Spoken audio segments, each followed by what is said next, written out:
आप सभी का आपके अपने YouTube channel biology with Rajiv में। दोस्तों, आज हम सब पढ़ेंगे क्लास 12 के बहुत ही बेहतरीन टॉपिक जिसका नाम है परागण क्रिया। तो चलिए, आप लोगों का ज़्यादा समय ना लेते हुए शुरू करते हैं आज का टॉपिक परागण क्रिया। परागण क्रिया या इसे इंग्लिश में कहा जाता है पॉलिनेशन। पॉलिनेशन। तो सबसे पहले जानेंगे परागण क्रिया होता क्या है। जब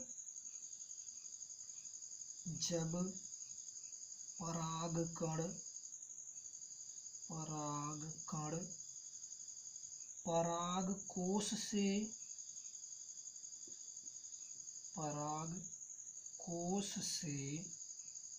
निकलकर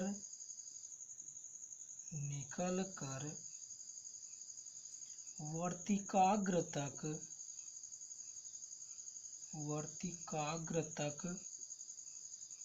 पहुँचता है तो इस क्रिया को परागण क्रिया कहते हैं। परागण क्रिया कहते हैं। कहने का मतलब ये है कि इसमें परागकणों का स्थानांतरण होता है, या इसे यूं भी कहा जा सकता है कि परागकणों का स्थानांतरण परागण क्रिया कहलाता है। परागण क्रिया कहलाता है।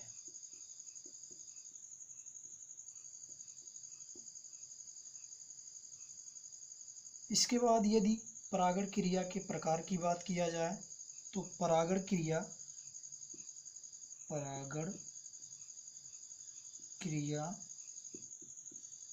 के प्रकार तो ये मुख्यतः दो प्रकार के पाए जाते हैं। इसमें पहला है स्वपरागण, या जिसे इंग्लिश में कहा जाता है सेल्फ पॉलिनेशन,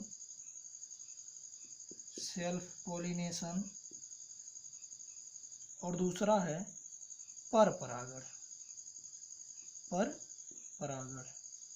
या जिसे इंग्लिश में कहा जाता है क्रॉस पॉलिनेशन।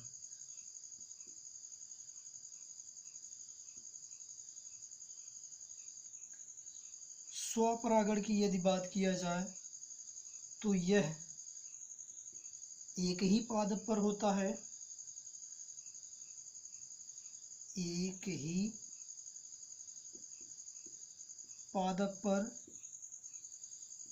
और परपरागण की बात किया जाए तो यह एक से अधिक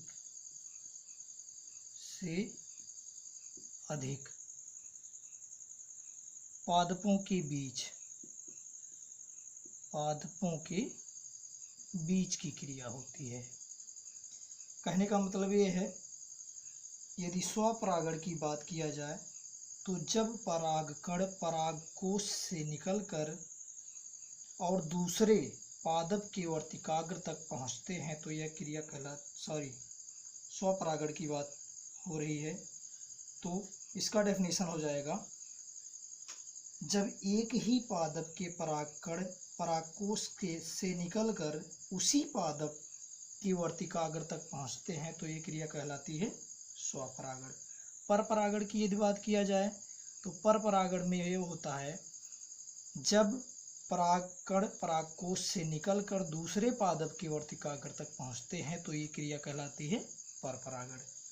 स्वपरागण के प्रकार की यदि बात किया जाए तो ये मुख्यतः 2 प्रकार के होते हैं, जिसमें पहला है स्वयुग्मन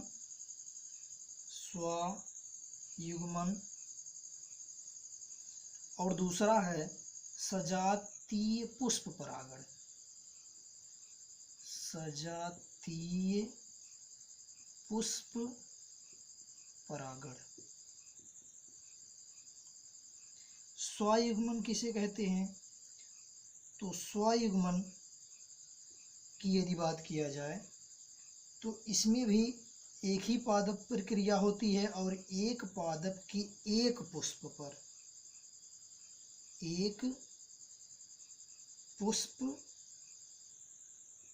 पर यहाँ सजातीय पुष्प परागण की बात किया जाए तो एक पादप के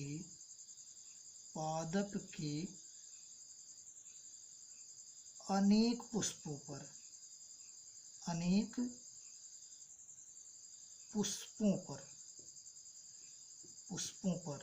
कहने का मतलब ये है कि स्वयुग्मन की बात किया जाएगी तो इसमें एक ही पुष्प के बीच अभिक्रिया होगी, यानी स्वपरागण की क्रिया होगी। और अगर सजातीय पुष्प परागण की बात किया जाएगा तो यह एक ही पादप के अनेक पुष्पों के बीच प्रक्रिया होती है। कहने का मतलब ये है कि इसकी डेफिनेशन यदि देखा जाए तो इसकी डेफिनेशन हो जाएगा, जब परागकण परागकोश से निकलकर उसी पादप के उसी पुष्प पर वर्तिकाग्र तक पहुंचते हैं तो ये क्रिया कहलाती है स्वयुग्मन। और सजातीय पुष्प परागण की यदि बात किया जाए तो जब परागकण परागकोश से निकलकर उसी पादप के अन्य पुष्प के वर्तिकाग्र तक पहुंचते हैं तो ये क्रिया कहलाती है सजातीय पुष्प परागण। कहने का मतलब है इसमें एक ही पुष्प रहेगा और इसमें एक ही पादप के अनेक पुष्प रहेंगे। आगे आते हैं, स्वपरागण के लिए पुष्प में होने वाले अनुकूलन की बात करते हैं। स्वपरागण के लिए पुष्प में क्या क्या विशेषताएं होनी चाहिए कि उसमें स्वपरागण हो, तो वो कुछ विशेषताएं इस प्रकार हैं, जैसे स्वपरागण के लिए पुष्प में होने वाले अनुकूलन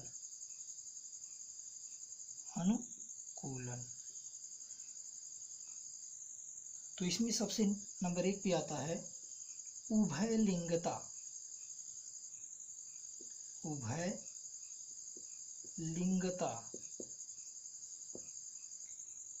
तो सबसे पहला अनुकूलन होना चाहिए कि वह पुष्प उभय लिंगता हो, अर्थात कहने का मतलब ये है नर व मादा जननांग एक ही पुष्प पर हो। नर व मादा जननांग एक ही पुष्प पर हो,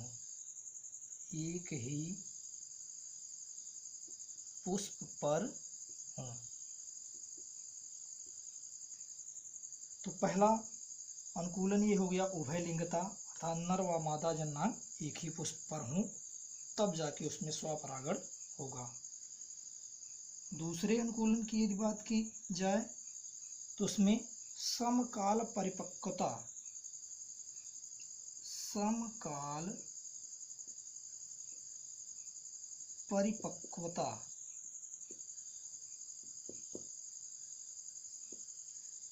इसका मतलब ये है कि पुमंग और जायांग एक ही समय पर परिपक्व हों।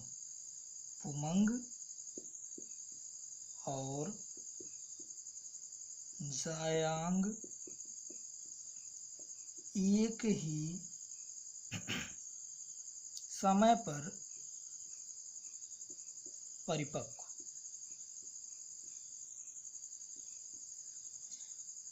तो दूसरा अनुकूलन हो गया समकाल परिपक्वता, अर्थात पुमंग और जायांग एक ही समय पर जब परिपक्व होंगे तब उसमें स्वपरागण की क्रिया होगी।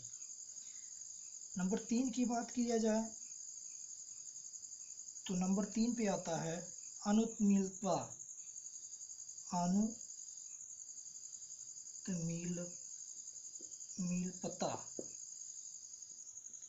इसका मतलब ये है कि कुछ पादप ऐसे होते हैं जो बिना खिले उसमें स्वपरागण होता है। बिना खिलने वाले पुष्प,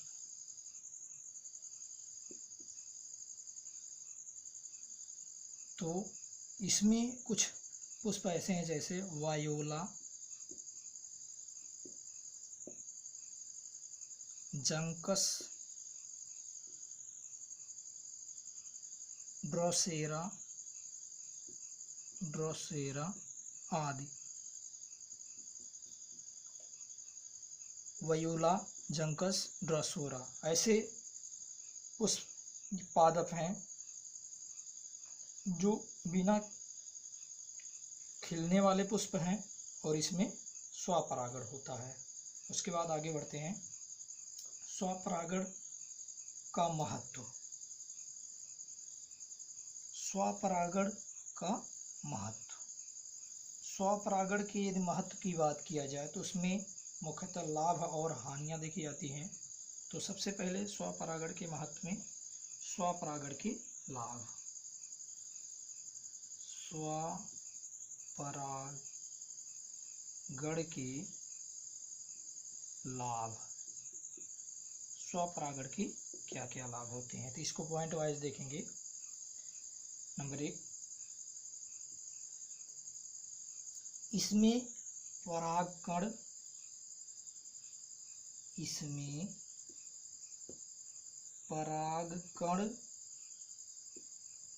सुनिश्चित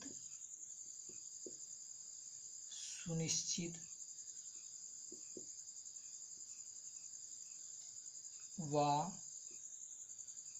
परागकण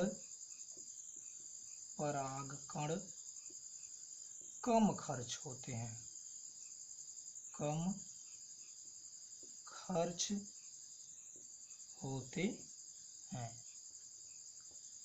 नंबर 2 की यदि बात किया जाए, इसमें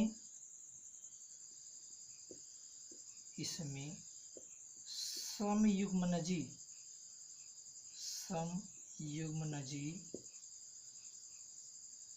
संतति बनती है।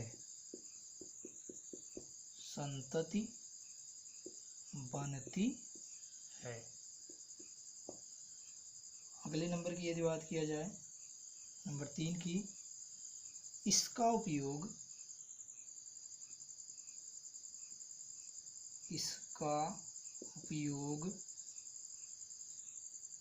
परागण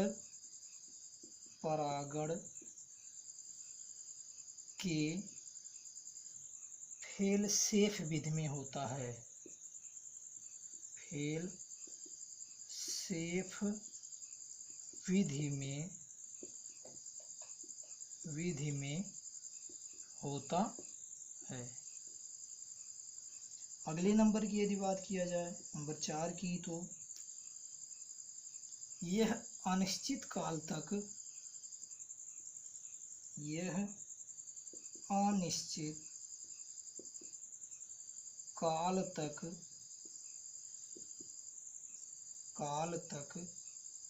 किसी जाति की सर्वोच्चता को बनाए रखते हैं।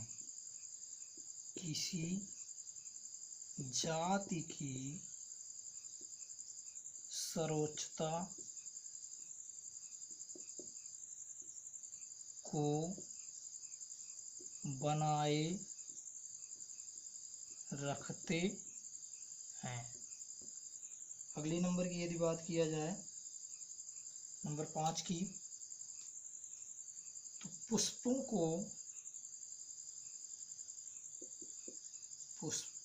को आकर्षक करने की करने की आवश्यकता नहीं होती, आवश्यकता नहीं होती, अर्थात बिना आकर्षित हुए ये स्वपरागण की क्रिया संपन्न हो जाती है। तो इस प्रकार स्वपरागण के कुछ लाभ हैं। उसके बाद यदि स्वपरागण के हानियों की बात किया जाए तो स्वपरागण की क्या क्या हानियां होती हैं वो भी पॉइंट वाइज देखेंगे। स्वपरागण की हानियां, स्वपरागण की हानियां, इसको पॉइंट वाइज देखेंगे। नंबर 1, नए लक्षण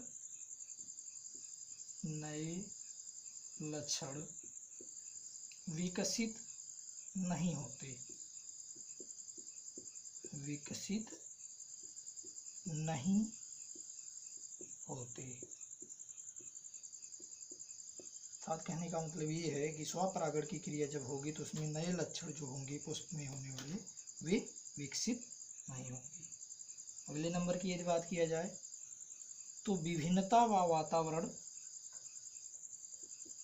विभिन्नता व वातावरण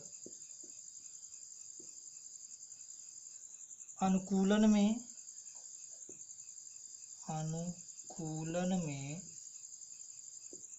कमी होती है, कमी होती है। अगले नंबर की यदि बात किया जाए तो अगला नंबर है प्रतिरोधक क्षमता, प्रतिरोधक क्षमता में कमी होती है, में कमी होती है। अगले नंबर की यदि बात किया जाए तो इसमें अप्रभावी लक्षण, अप्रभावी लक्षण लगातार प्रकट होते हैं, लगातार प्रकट होते हैं। उसके बाद अगले नंबर की यदि बात किया जाए नंबर 5 की तो उपज में कमी होती है, कमी होती है।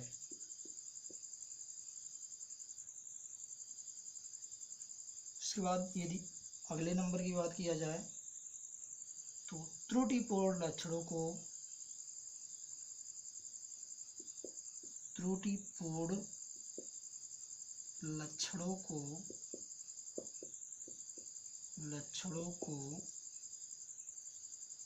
बाहर करने का कोई रास्ता नहीं होता, बाहर करने का कोई रास्ता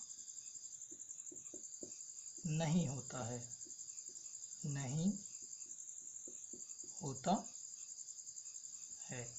तो इस प्रकार स्वपरागण की कुछ कमियां हैं जो स्वपरागण होने से आती हैं।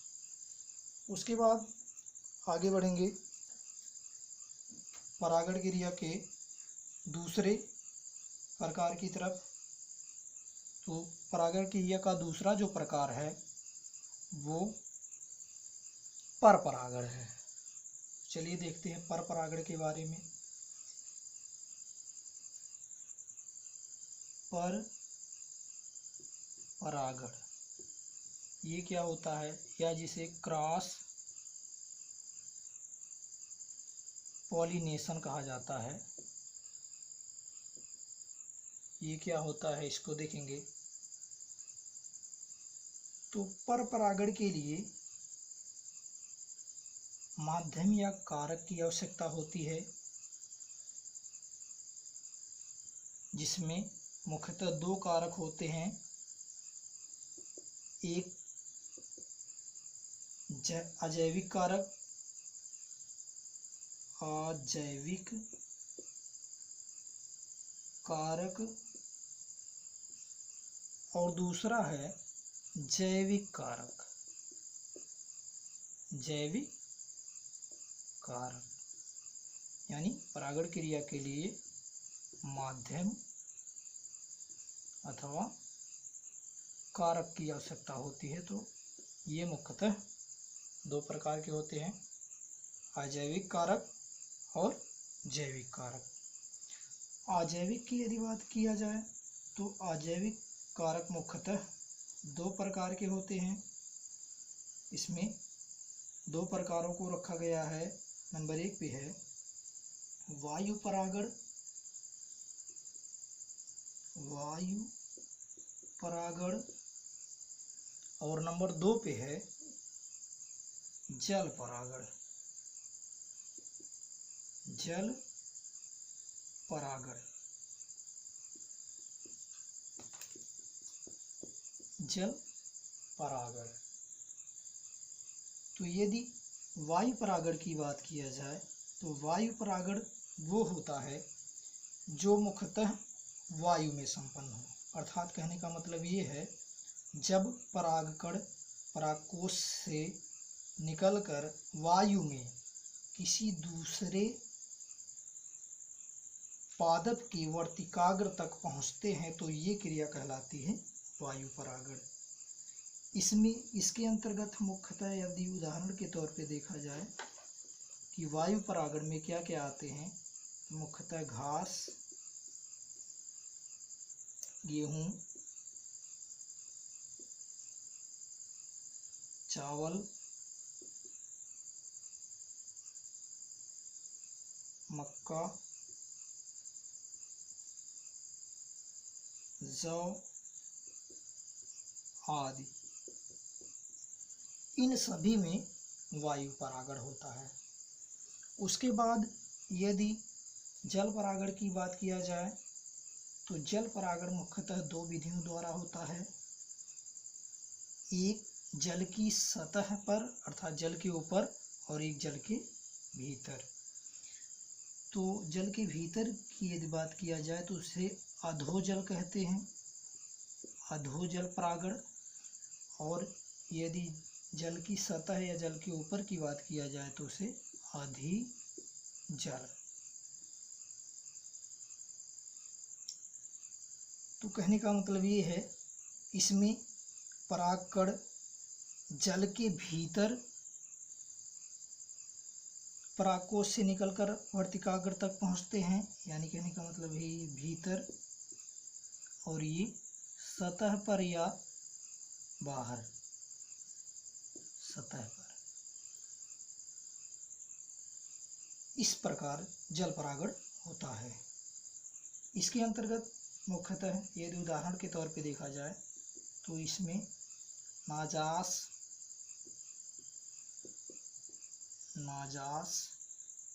जोस्टेरा,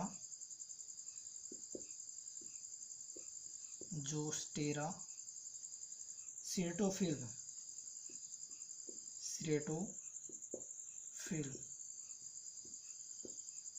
इन सभी में अधोजल जल परागण होता है। उसके बाद यदि अधिजल जल परागण की बात किया जाए तो इसमें मुख्यतः वेलिसनेरिया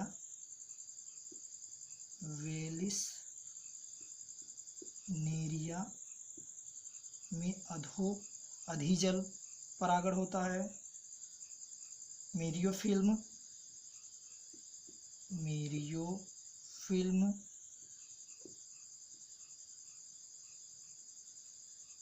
आदि में अधिजल जल परागण होता है। अर्थात कहने का मतलब ये है कि अधिजल जल परागण में परागकण परागकोश से निकलकर जल की सतह पर वर्तिकाग्र तक पहुंचते हैं, तो इस क्रिया को अधिजल जल परागण कहा जाता है। उसके बाद आगे देखते हैं जैविक कारक के बारे में। ये अजैविक कारक के अंतर्गत था। और इसके बाद देखते हैं जैविक कारक के अंतर्गत। जैविक कारक के अंतर्गत मुख्यतः निम्नलिखित कारक आते हैं, जैसे नंबर 1 है कीट परागण। कीट परागण। और नंबर 2 है पक्षी परागण। पक्षी परागण। नंबर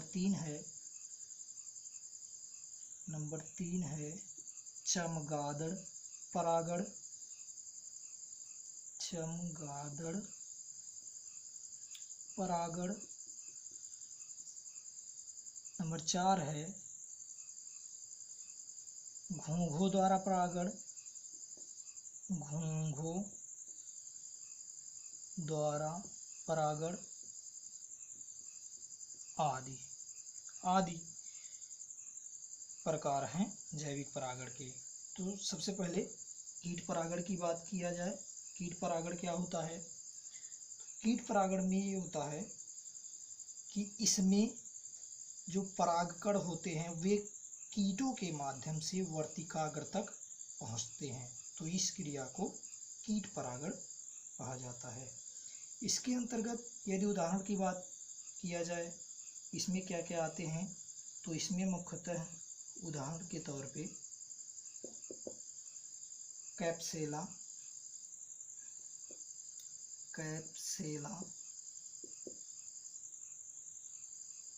बोगनविलिया,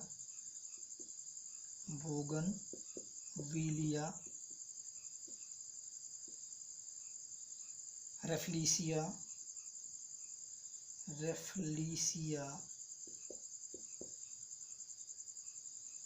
रोजा आदि।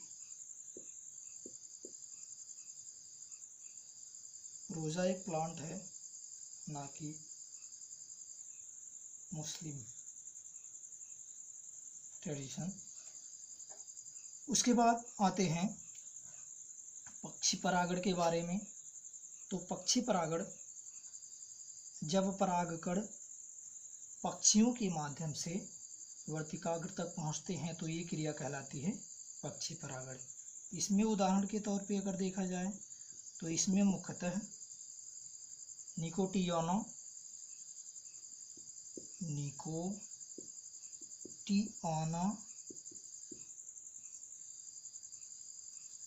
कैलिस्टोमोना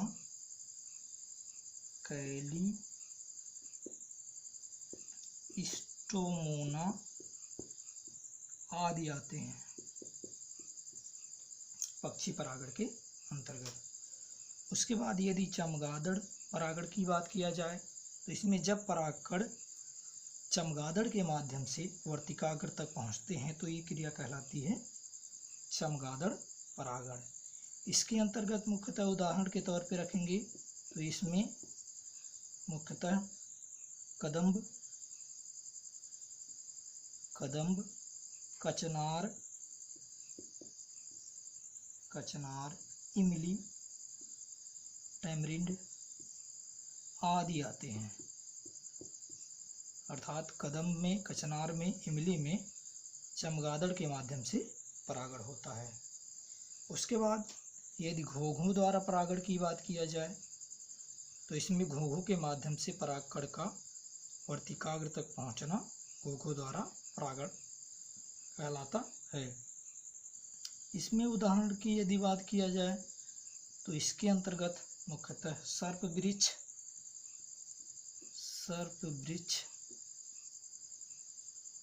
आर्किड आदि आते हैं।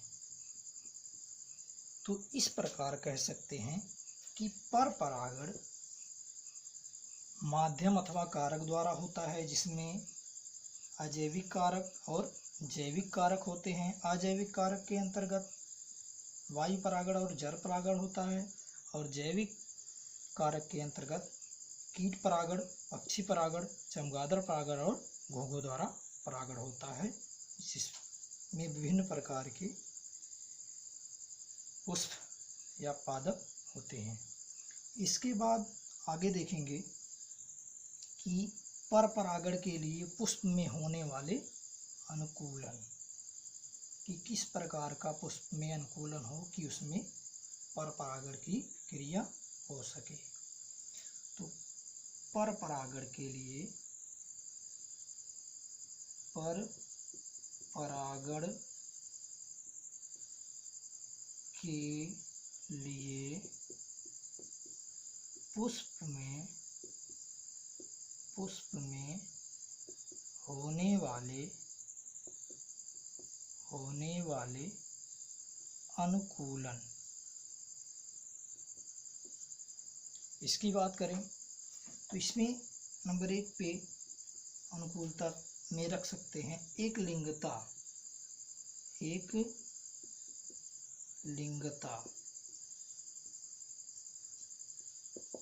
अर्थात कहने का मतलब ये है कि नर और मादा के जो लिंग होते हैं वो अलग अलग हों, एक ही पुष्प पे ना रहकर वो अलग अलग पुष्पों पर पाए जाएं। उसके बाद यदि दूसरे अनुकूलता की बात किया जाए तो भिन्न काल परिपक्वता,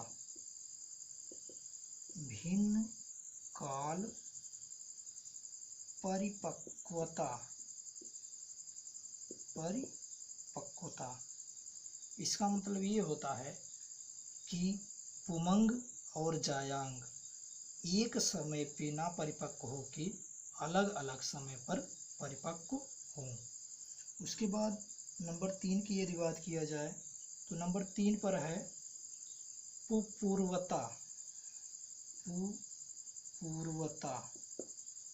इसका मतलब ये होता है कि वर्तिकाग्र से पहले पराग कोश का परिपक्व होना।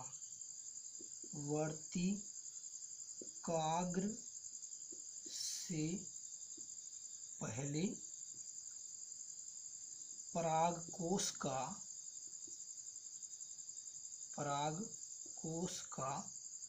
परिपक्व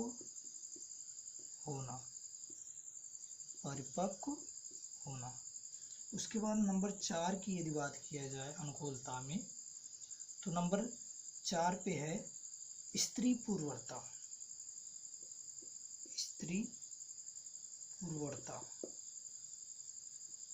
इसमें ये होता है पराग कोश से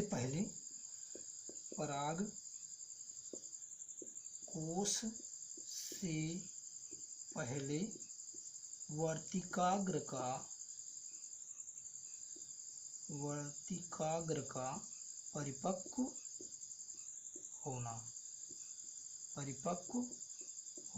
अर्थात कहने का मतलब पूर्वता का ये उल्टा है।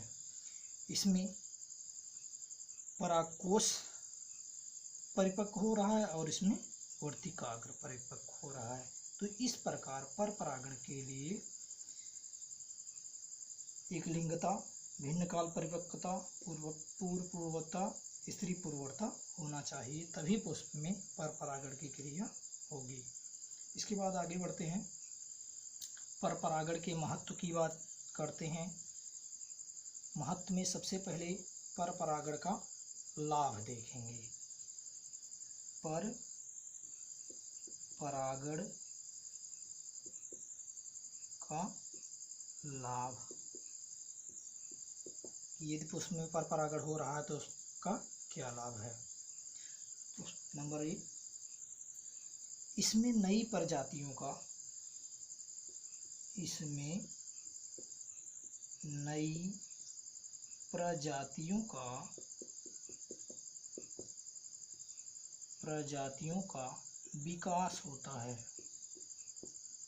विकास होता है। अगला नंबर देखेंगे, नंबर 2, रोगों के प्रति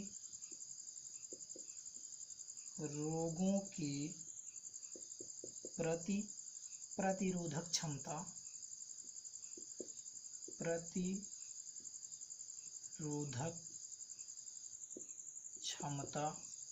बढ़ जाती है।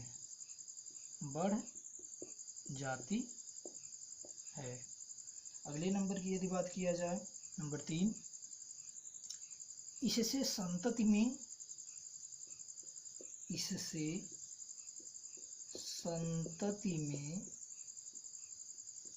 विभिन्नता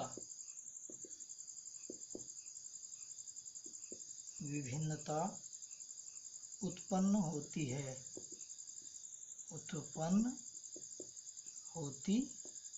है। अगले नंबर की यदि बात किया जाए, नंबर 4 की, इससे खराब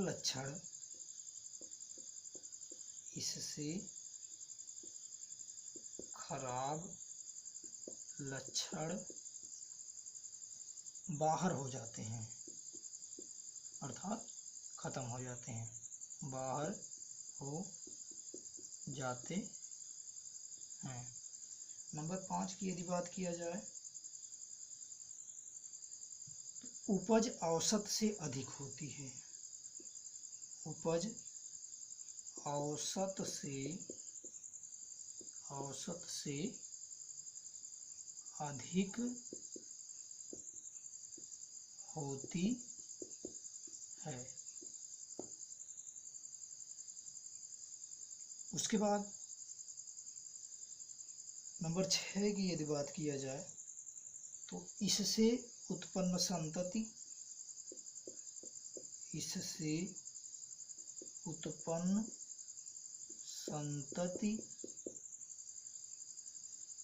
वातावरण में बदलाव के प्रति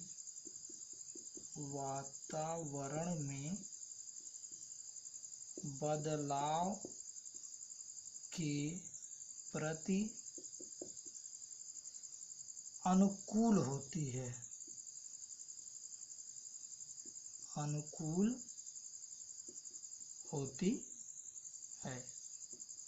तो इस प्रकार पर परागण का लाभ हुआ। उसके बाद आगे बात करेंगे परपरागण की हानियाँ। परपरागण की क्या हानियाँ होती हैं, यदि पुष्प में परपरागण हो रहा है तो उसमें क्या क्या हानियाँ होती हैं वो देखेंगे। परपरागण की हानियाँ, इसको पॉइंट वाइज देखेंगे। इसमें नंबर 1 है, इसमें परागकण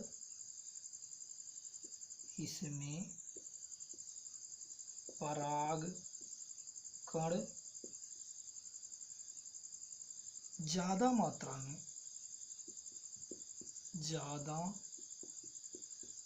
मात्रा में नष्ट होते हैं।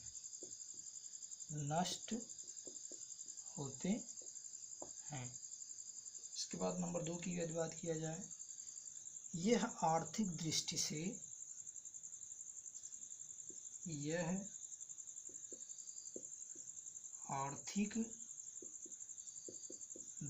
से पौधों के लिए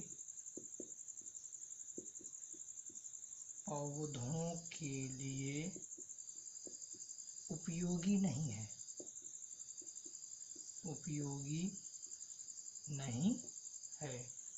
उसके बाद नंबर 3 की यदि बात किया जाए, संतति में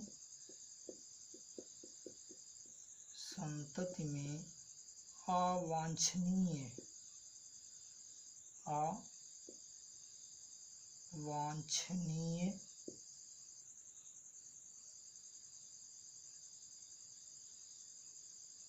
लक्षण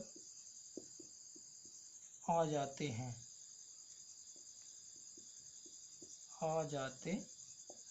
अगले नंबर की यदि बात किया जाए, नंबर 4 की, अच्छे लक्षण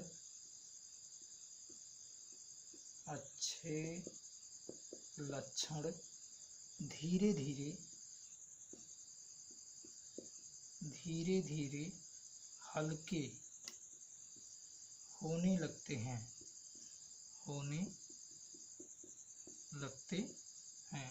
उसके बाद नंबर 5 की यदि बात किया जाए, इसमें माध्यम की आवश्यकता होती है, और स्वपरागण में माध्यम की आवश्यकता नहीं होती है, इसमें माध्यम की आवश्यकता होती है।